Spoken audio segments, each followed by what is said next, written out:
Good afternoon. It's Tuesday, May 12. I'm Mai Rodriguez for your Midday Report. We'll be giving you the stories shaping the nation at this hour. Let's get you up to speed. Senator Bato de la Rosa holed up at the Senate, avoiding the arrest warrant issued by the International Criminal Court. But here's a reminder from former Senator Antonio Trillanes. He says the state should not serve as a refuge for criminals. After impeaching Vice President Sara Duterte for the second time, the House of Representatives prepares to transmit the articles of impeachment to the Senate for trial. And in entertainment, a new museum is celebrating the legacy of the Beatles. Senator Ronald Bato de la Rosa is exhausting all available remedies to block the arrest warrant issued by the International Criminal Court against him.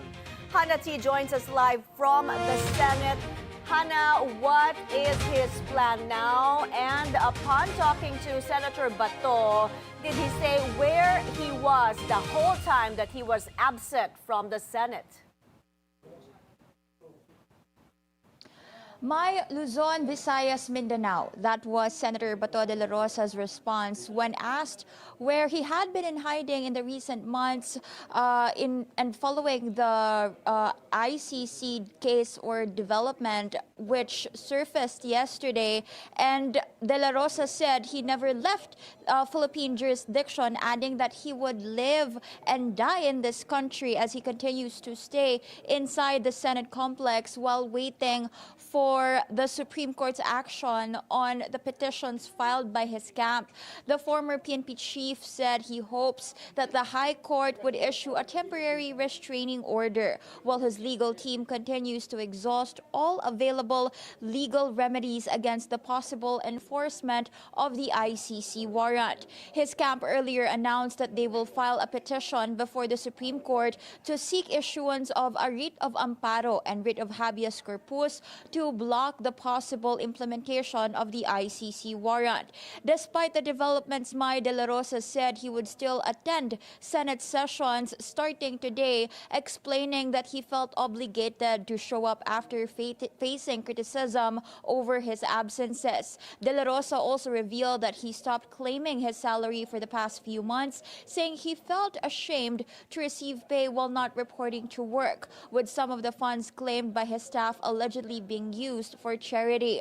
When asked if he would allow himself to be put on a plane if the warrant is enforced, De La Rosa said his camp would continue to fight through legal means. His legal counsel, attorney Israelito Torion, claimed that they received information that a plane was allegedly arranged for De La Rosa's supposed departure if the warrant was served yesterday. We've yet to hear from authorities in the Justice Department if this is true. Meanwhile, Mai, despite yesterday's tension in the Senate, De La Rosa said he holds no ill feelings toward the NBI agents who tried to serve the warrant and said they were just doing their job. Mai? Okay, Hannah, ang sabi niya, no ill feelings towards the NBI. Pero ano ang nararamdaman niya towards former Senator Antonio Trillanes? Diba? As we remember, hinamon ni Senator Bato si Trillanes noon na sumama doon sa mag-aaresto sa kanya. Pero kahapon naman ay pinapaalis niya itong si former Senator Trillanes sa Senado noong aarestohin na dapat siya. May maiksi yung response ni Senator Bato de la Rosa doon sa mga pahayag ni dating Senador Sonny Trillanes kahapon. Sabi niya lang, pabayaan niyo siya. Yan yung maiksi niyang sagot doon sa ambush interview kanina. Kaugnay nga doon sa sinabi ni Trillanes na ito ay ginagrant lang niya yung personal request ni Senator Bato to show up kapag hahainan na nga siya ng arrest warrant. At so far, hindi pa siya nagbibigay ng official statement against dating Senator Trillanes patungkol nga doon sa nangyari kahapon. Mai? Hannah, did you get a reaction from the other senators, and how far would they go to protect their colleague, Senator Bato de la Rosa? May, since nagkaroon ng Senate coup kahapon or change in Senate leadership, isa sa mga recently nagbigay ng statement or pahayag matapos itong development kahapon ay si Senator Kiko Pangilinan na from being a majority member ngayon ay minority na, kasama na siya sa Senate Minority Bloc.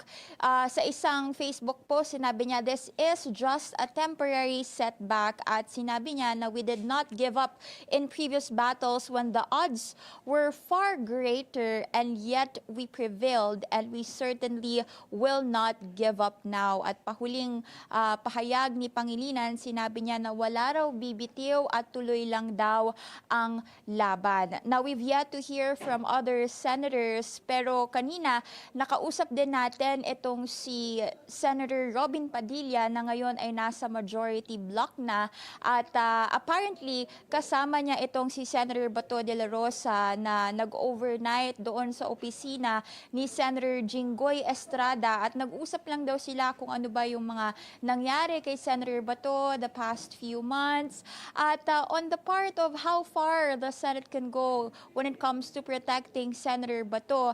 May ang number one na tanong kasi dyan ay paano kung mag-a-adjourn na ang Senado by June, dahil merong mga katanungang nagsusurface na paano kapag Senate is not in session, ay kakailanganin na nga bang arestuhin itong si Senator Bato. Sabi naman ng legal counsel niyang si Attorney Torion will cross the bridge when we get there. Mai?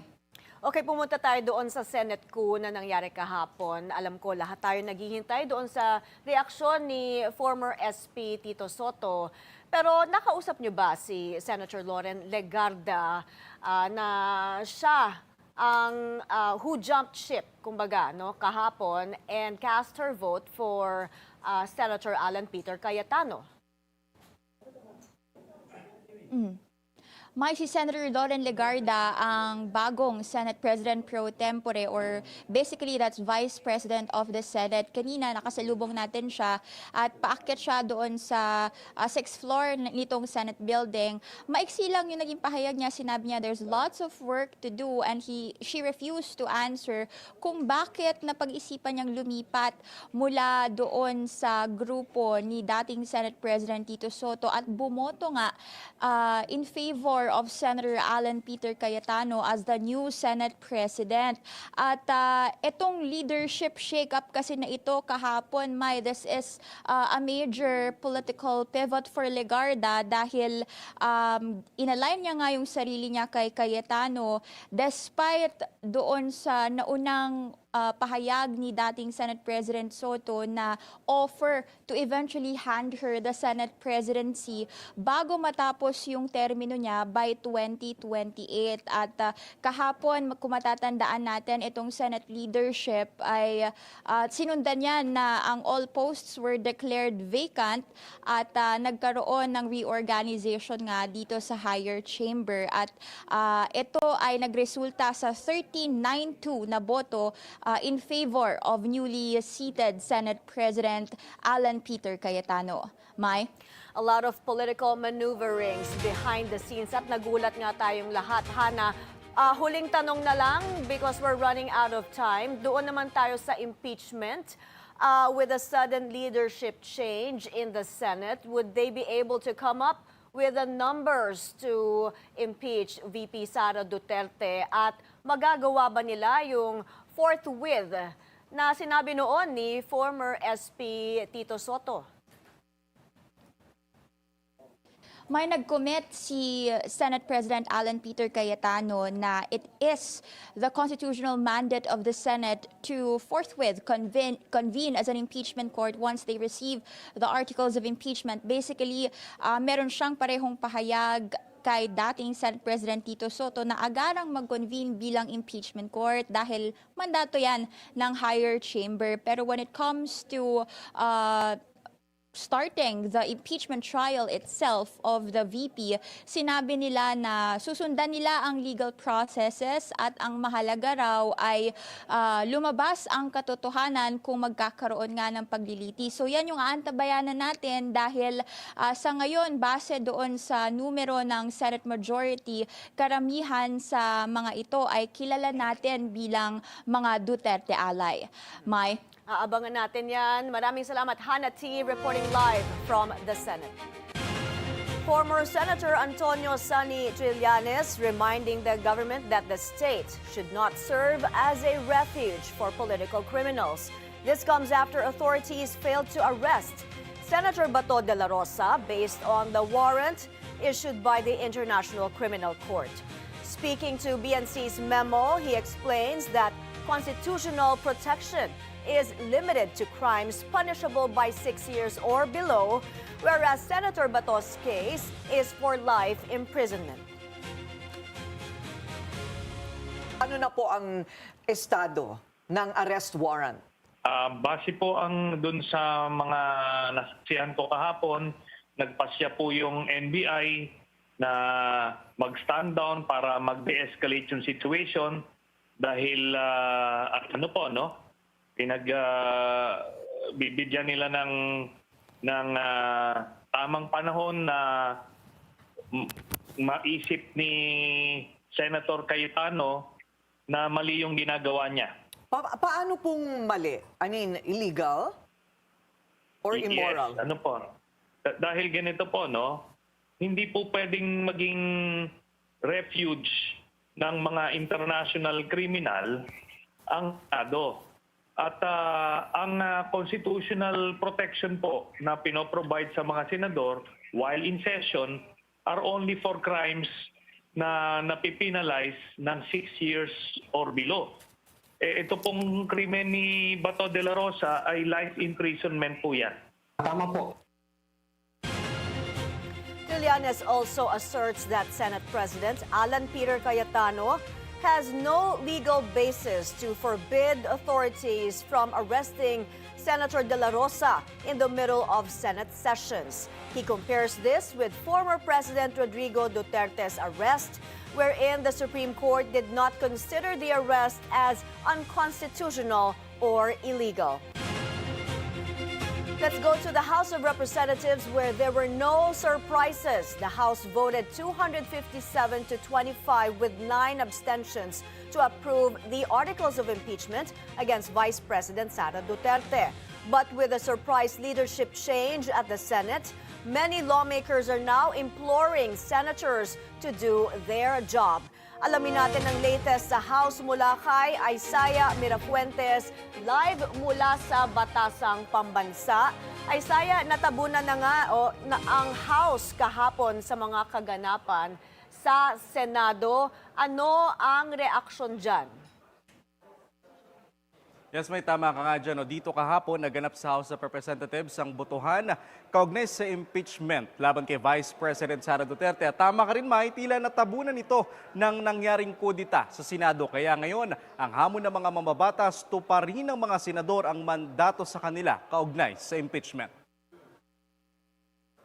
Ayon kay Representative Laila de Lima, ang mahalagang balita raw ay hindi ang kudita sa Senado, ngunit ang mayoryang boto na nakuha sa Kamara ng pro-impeachment. Panawagan niya sa Senado na gawin nila ang kanilang trabaho base sa konstitusyon at mandato dahil anya kasama ang Senado sa pinagbamasdan at huhusgahan ng taong bayan. Samantala, ayon kay Quezon City Representative Bong Suntay, ang kanyang botong no for impeachment ay ang kanyang tugon para sa naging boses ng mahigit 32 milyon na Pilipino na bumoto kay VP Sara. Gate niya, hindi natin dapat baliwalain dahil ito ang pulso ng nakararaming Pilipino na naiipit sa mga isyong kinaharap ng bansa. Maliban sa kanya, hindi man dumalo sa botohan sa impeachment laban kay VP Sara, nanindigan sa Zamboanga City District 2 Representative Jerry Perez na ito ang kanyang paraan para tutulan ang nasabing impeachment case. Personal decision kadimi. Kaya mucho mga problema, di ba?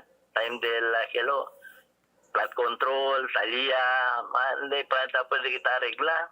Ay talya tayo na kilo, si Picurane mira el bien para del Pilipinas de aton. Git pa ni Perez, personal na desisyon niya ang hindi pagdalo at pagsang-ayon sa impeachment case laban kay VP Sara at wala raw kumausap o nagkumbinsi sa kanya na kontrahin ang pangalawang impeachment laban sa bise. Naniniwala din si Perez na pabor din ang kanyang constituent sa kanyang naging desisyon. May ayon nga rin kay Congressman Perez, sinabi rin niya na ang pagpapalit liderato raw sa Senado ay sinyales na game over na ang impeachment case laban kay Vice President Sara Duterte. Mai. Isaiah, may detalye ba kung na-transmit na yung articles of impeachment sa Senado?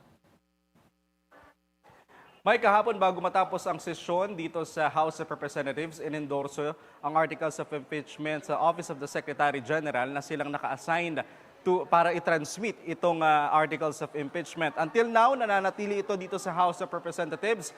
Pero ayon kay Representative Joel Chua, umaasa tayo may na within this week ay mai-transmit na ito sa Senado kasi kailangan may physical transmission ang gagawin dito. At isa rin may sa hinihintay natin, no, since nga nagbago ng leadership ang Senate of the Philippines, kailangan malaman natin kung sino ang papalit na bagong Office of the Secretary General ng Senado bago maipadala doon ang articles of impeachment mula dito sa Kamara. Mai. Tama yon. Doon naman sa prosecution panel, may desisyon na ba ang Kamara kung sino ang mga members nito?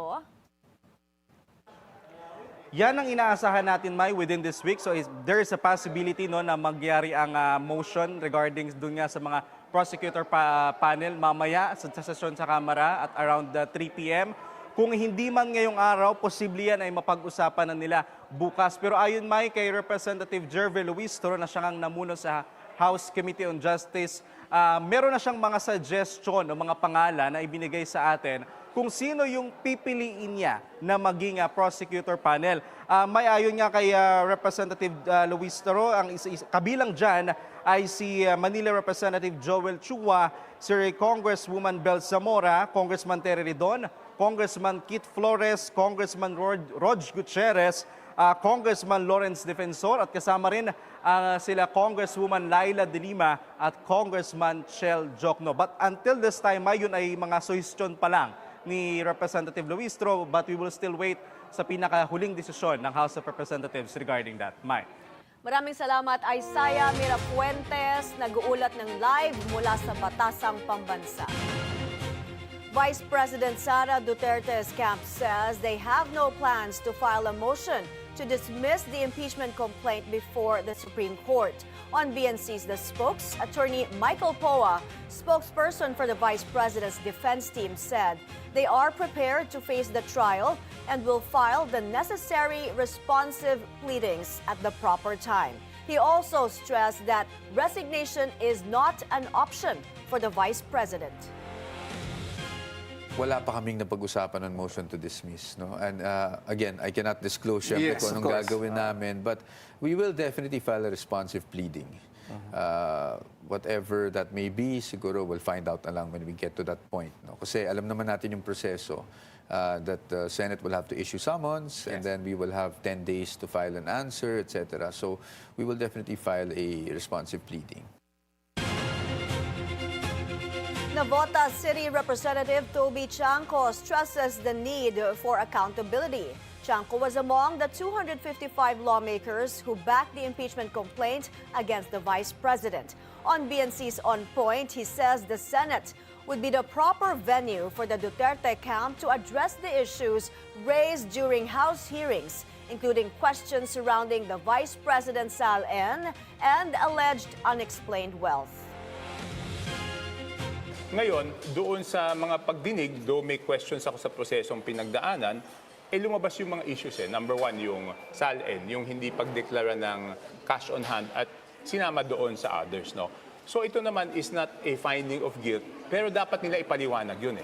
Kung hindi nagdesisyon ang kampo ng Vice President na wag pumunta dito at hindi sila magpaliwanag dito, saan pa yung pagkakataon para maipaliwanag nila yun? So the only venue na maipaliwanag nila yun is doon sa Senado. Kaya yun ang binoto ko para yung mga issues na lumabas dito sa House ay maipaliwanag. Senator Bato de la Rosa may face the same fate as former President Rodrigo Duterte. Let's get an update on new reactions from VP Sara Duterte, who's still in the Netherlands. Ched Gatchalian is on the phone. Ched, what did VP Sara say regarding the recent turn of events?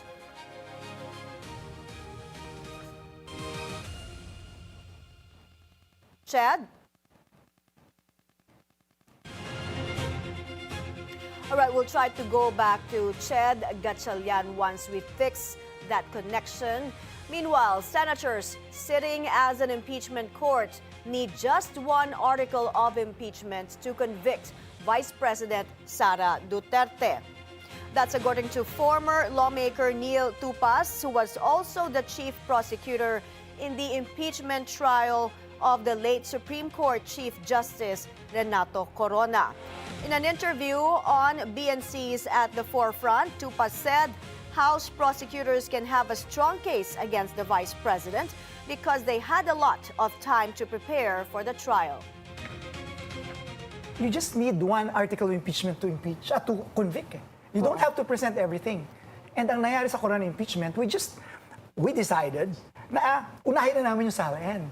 And ngayon, if you can see attorney mo, may SALN ngayon. Yeah, and I think kaya one of the question ko. strongest yan.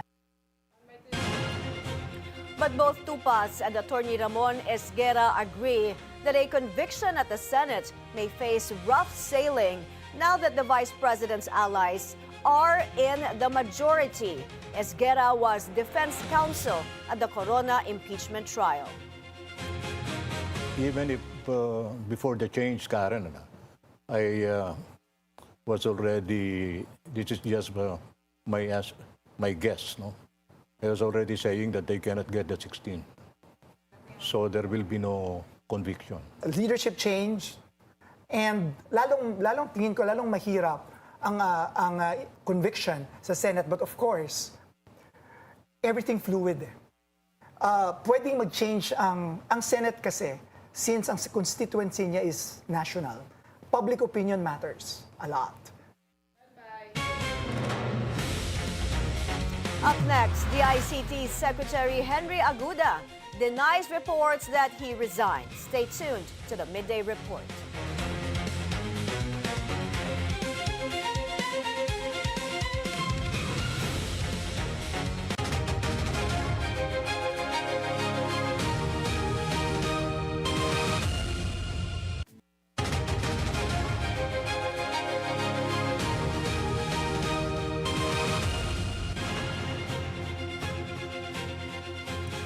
You're back on the Midday Report. The National Bureau of Investigation finds itself at the center of a high-stakes legal showdown after its attempt to serve an arrest warrant on Senator Ronald Bato de la Rosa inside the Senate yesterday.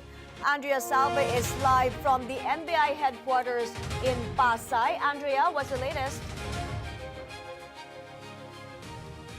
Mai, we're still trying to get NBI Director Melvin Matibag to clarify some matters surrounding the Bureau's attempt to arrest Senator Bato de la Rosa at the Senate on Monday. However, in an interview last night after he met with the new Senate President Alan Cayetano, he said the NBI respects the Senate resolution granting de la Rosa protection. Matibag added that it was also agreed that several agents who were cited in contempt by the Senate will be placed under the Bureau's custody. So they're still in contempt, but they will be placed under my custody. Under the custody of the NBI. So we'll do our own fact-finding. May fact-finding din yung Senate. Then we'll have compare. Pumayag yung mga senador sir. Okay naman, no? And I'm very thankful na gano'n so that we can all go home, ano? It was around 12 noon on Monday when operatives left the NBI headquarters to pursue De La Rosa's arrest. Matibag arrived at the Senate at past 3 in the afternoon yesterday, but he was denied entry due to an enforced lockdown. It took the NBI director 2 attempts before he was allowed entry to the premises. Naka-lockdown sila eh. Order yata na, no? Sila po nag-imbita sa akin, kaya papasok ko. When asked whether the ICC arrest warrant against De La Rosa is deemed served, Matibag said they have yet to meet with the Justice Department, the Philippine Center on Transnational Crime, and the Interpol, and will suggest that any communication should be channeled through the Senate. It was around 9 p.m. when the NBI troops left the Senate last night. We also witnessed how NBI vehicles were met with plastic bottles and water thrown by Duterte supporters as they were coming out of the Senate gate. It was a tense moment with supporters criticizing what they said was an illegal entry of the operatives at the Senate. Mai. Andrea, what is going to happen next? At ilan ang operatiba ng NBI doon sa nasabing operasyon? At ano rin ang reaksyon ni NBI Director Matibag doon sa reports na may eroplano na daw na nakahanda ng ilipad si Senator Bato de la Rosa sa The Hague in the Netherlands upon his arrest? According to the NBI director, there were 4 to 6 operatives deployed in the Senate, 8 points. So he said that's more or less 40 operatives, but that number does not include those who are outside the premises to maintain the security. As for reports about na eroplano, may nakahandang eroplano para ilipad si Senator Bato de la Rosa, he denied that there was may mga preparations na ganon, and he said na if naaresto nila si Senator de la Rosa kahapon, he will be turned over to the prosecutors of the Justice Department for their discretion kung ano yung gagawin sa kanya, and yung mga susunod na hakbang ay wala na raw sila ron. But right now we'll try to ask the director what legal actions, if any, kung meron silang mga pinupursue legal actions against the senator. But if we're going to base it off of his statement, Matibag said he hopes that when the time comes for De La Rosa to respond to his legal battles, the Senate, the current Senate leadership will be ready to present him. Mai. Thank you, Andrea Salve, live from the NBI in Pasay City. The Philippine National Police confirms it is ready to arrest Senator Bato de la Rosa if there is a local court order. This comes after the International Criminal Court confirmed the arrest warrant it issued for the senator as a co-accused of former President Rodrigo Duterte in his crimes against humanity case. PNP Chief General Jose Melencio Nartates Jr. earlier said they will give due process to Senator De La Rosa. Yung pong ICC warrant is padadaanin sa Interpol. And then Interpol mag-coordinate sa NCB, yung National Central Bureau ng Manila, o yung Philippine Center on Transnational Crime. Yung NCB/PCTC, magkukumbino ng po sa 4 na agency.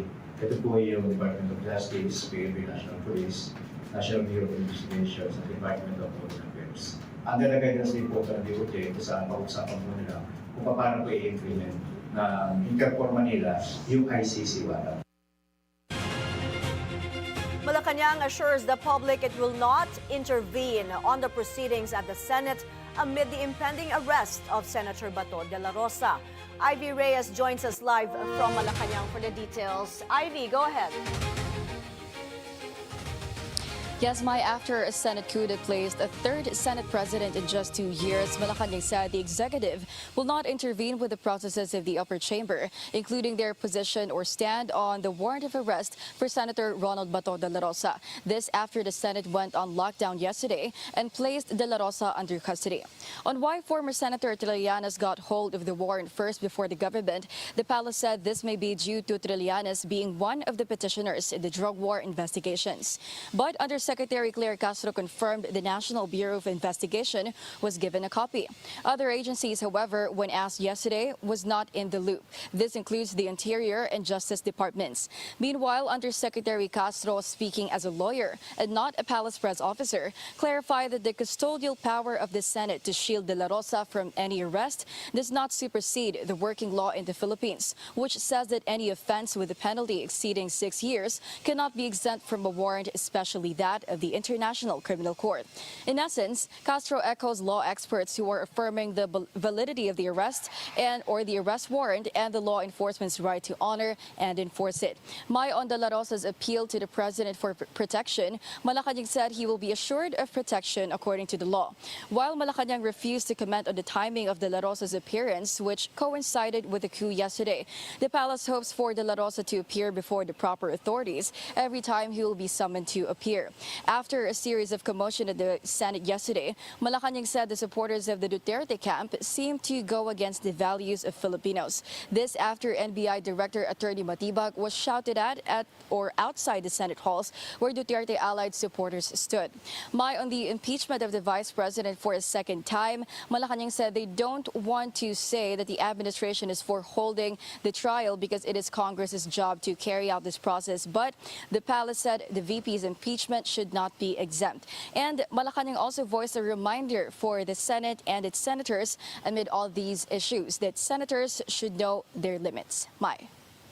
Thank you, Ivy Reyes, live from Malacañang. Senator Bato de la Rosa may face the same fate as former President Rodrigo Duterte. Let's get an update on the new reactions from VP Sara Duterte, who's still in the Netherlands. Ched Gatchalian is on the phone. Ched, what did VP Sara say regarding the recent turn of events? Yes, my vice president was at The Hague expressed her opposition to the actions of the National Bureau of Investigation yesterday, as they were allegedly attempting to capture Senator Ronald Bato de la Rosa through an arrest warrant from the International Criminal Court. VP Sara likened the situation of Senator Bato to her father, who was brought to The Hague last year. She said any arrest warrant from a foreign court should be presented in a local court. Mali yan. Tulad ng ginawa nila kay dating Pangulong Rodrigo Duterte, mali din yun. No? Dahil ang isang warrant of arrest galing sa labas ng Pilipinas, hindi issued by a Philippine court, should be presented in a Philippine court. The International Criminal Court confirms earlier that the document presented to the reporters was indeed a formal ICC document. ICC said the arrest warrant against Bato was issued confidentially under seal by pre-trial Chamber 1. Meantime, Torion and Partners law firm is voicing the same sentiment, saying, quote, an ICC warrant is not a warrant issued by a Philippine judge. Bato's camp is now seeking a temporary restraining order to shield him from arrest without what it said, a valid warrant of arrest from a Filipino court. Mai? Ched, former Senator Antonio Trillanes was also there to supposedly present the arrest warrant against Senator Bato. What's the reaction of Senator De La Rosa's camp? Yes, my Bato's Trillanes' appearance yesterday at the Senate. In a statement, it argued that Trillanes is just a private citizen and cannot help enforce a warrant, especially if it's coming from a foreign court. But like what you told to Hannah earlier, Trillanes clarified he was only there because Bato himself requested for his presence once authorities are already capturing him.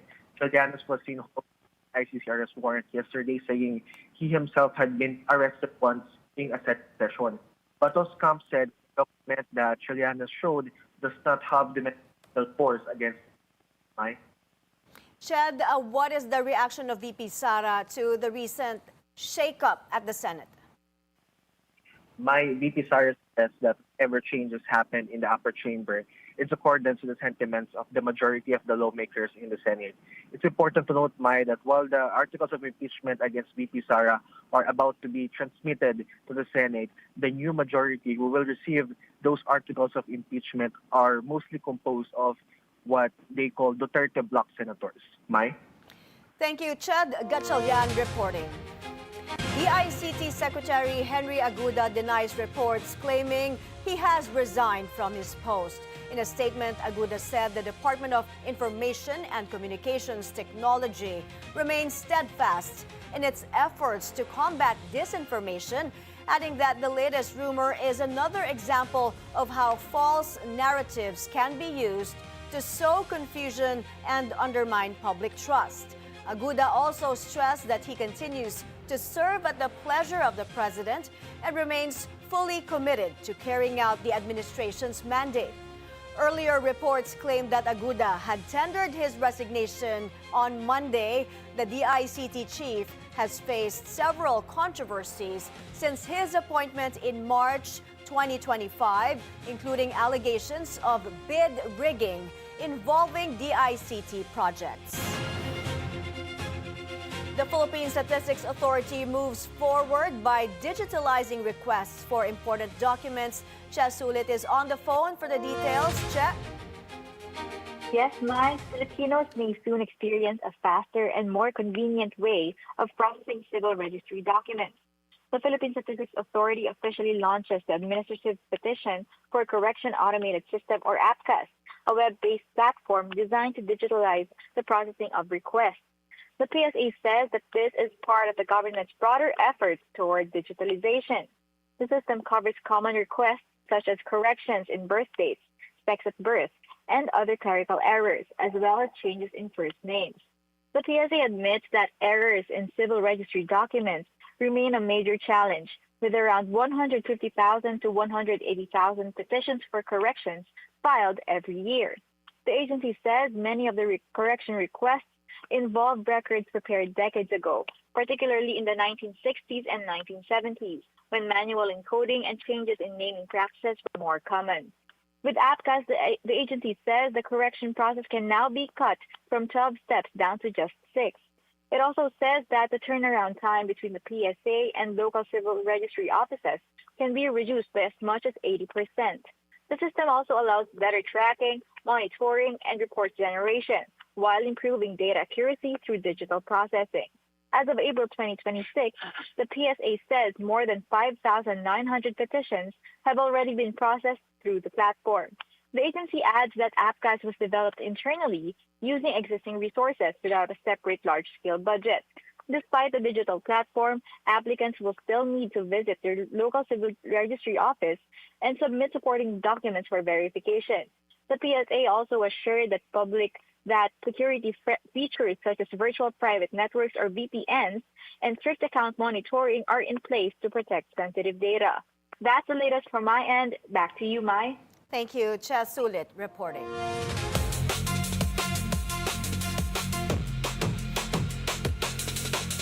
The Agriculture Department has imposed a temporary import ban on live animals and animal products from Greece following confirmed cases of foot and mouth disease.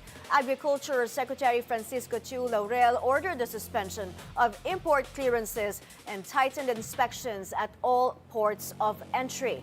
The ban covers FMD-susceptible products, including live swine, cattle, meat, and untreated milk, while some processed goods may still be allowed under strict conditions. The DA says the move aims to protect the country's livestock industry, food security, and public health. President Donald Trump says the U.S.-Iran ceasefire is on massive life support. More details on that, plus sports and the weather when Midday Report returns.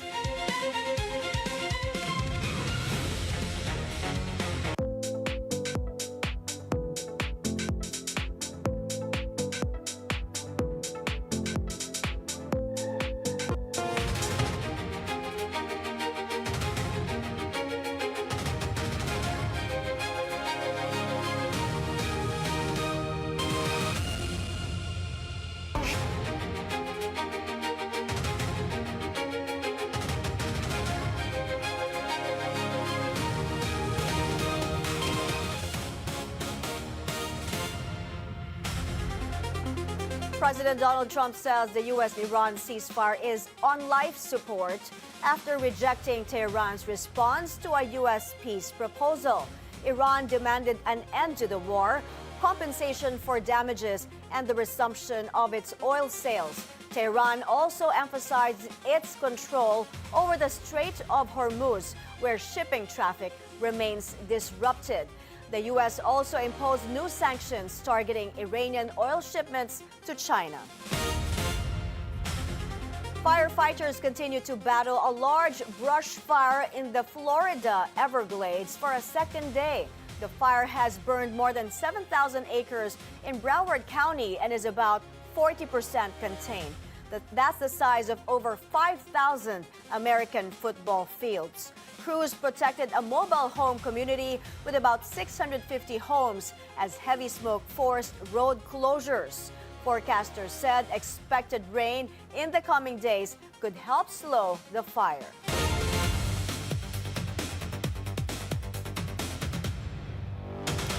In the NBA, Donovan Mitchell led the Cleveland Cavaliers to a 112-103 win over the Detroit Pistons in Game 4 of the Eastern Conference semifinals. He scored 39 of his 43 total points in the second half alone, tying a playoff record for most points in a half.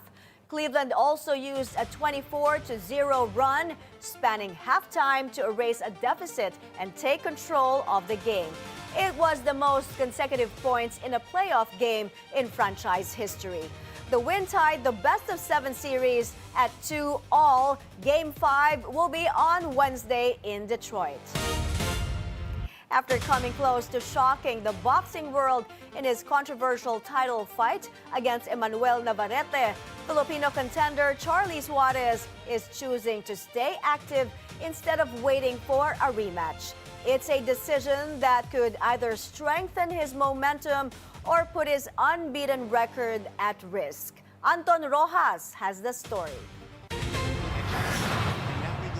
Former world title challenger Charlie Suarez is taking a huge risk just to stay active while waiting for his rematch against WBO junior lightweight champion Emmanuel Navarrete. According to promoter Samson Lefkowitz, Suarez personally asked to be included in a major San Francisco fight card this July after being told that Navarrete would only be available later this year.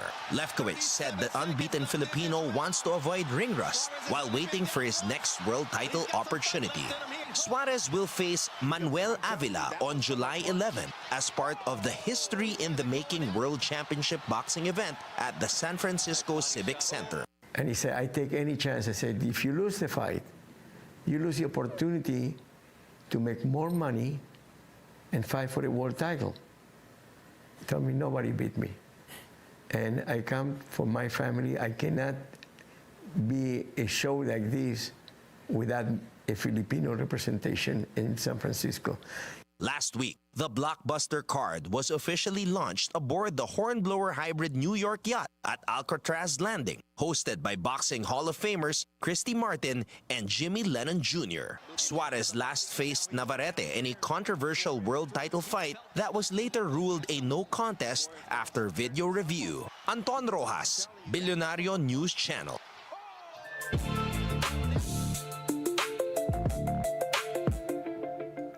A check on the weather. Calooy has weakened into a low-pressure area, last spotted east of Catarman, northern Samar. Not expected to have any impacts.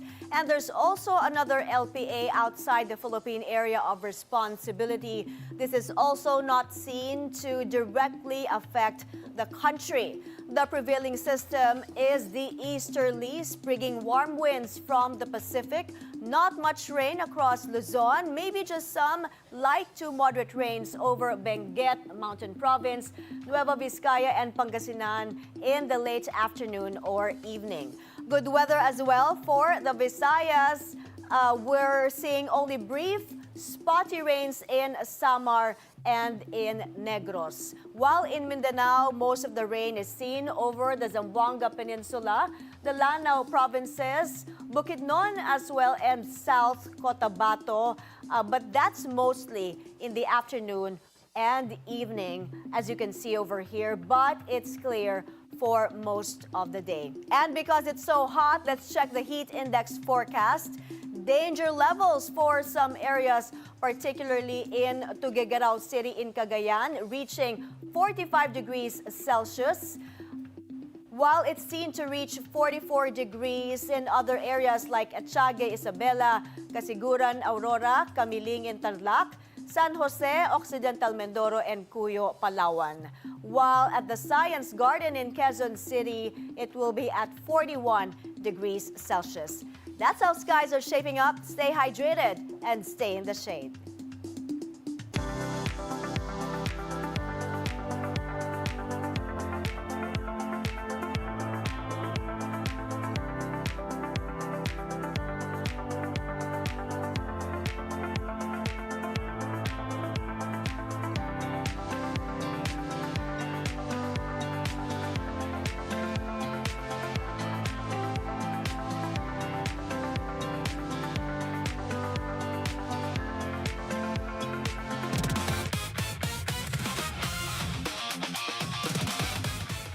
Film singer and America's Got Talent Season 20 Grand Champion Jessica Sanchez is set to take the stage at the Smart Araneta Coliseum this weekend. But beyond her star-studded lineup of guests, who else does she dream of collaborating with? Let's find out in this report by Lane Garcia of Abante. From the world stage to home, film singer and America's Got Talent Season 20 Grand Champion Jessica Sanchez is back in the country and ready to kick off her much-awaited upcoming concert tour on May 16th.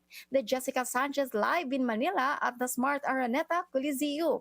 At this Monday's press conference, May 11, Jessica has announced the star-studded lineup of guests for her concert later this weekend. There's going to be a lot of amazing things happening for the show. You're not going to want to miss it. I have amazing guests that are going to be there. I mean, plenty. So Vice President, Morissette, Regine Velasquez, Gary Valenciano, Martin Rivera, James Reed, Gary Esponja. I mean, it's a long list of amazing artists, so you're not going to want to miss it. Jessica also shared some of her unforgettable moments during America's Got Talent journey and how she handled the world-class performance during her pregnancy. Both are very fun. Both are very intense opportunities and situations and events. The talent show, I was 9 months pregnant, so that was very stressful. What a challenge. What a challenge. Also, my stomach was so big, so I had to kind of teach myself how to sing with, my diaphragm and everything. I felt like the Lord was telling me that this was my season. This was my time. The singer shows the amazingness of the style and ability of Filipinos when it comes to singing, including BGT's two-time Golden Buzzer Sofronio Vasquez, who also performed with her in ASEAN recently. Oh my gosh, I love Cignal. He is so awesome, not only as a talent, but also as a person. Me and my husband, we get along with him so much. I was even telling him, I was like, you should come out to Texas, because that's where I'm from. I was like, you should come out to Texas and we should make some music together. Jessica also praised Morissette Amon's performance in their collaboration on the new song Stronger Than Before. And to the question who else Filipino artist she would like to collaborate with? Oh my goodness, there are tons of artists, and that's why I'm just so excited to be back here in Manila. Lane Garcia, Abante. A new museum celebrating the legacy of the Beatles is set to open next year in London. The iconic rooftop where the band performed their final impromptu gig in 1969 will be part of the immersive experience. The space will also recreate the studio where Let It Be was recorded, along with archival material from Apple Corps. And that's the Midday Report. I'm Mai Rodriguez. See you again tomorrow at 1 p.m. Stay informed and stay safe.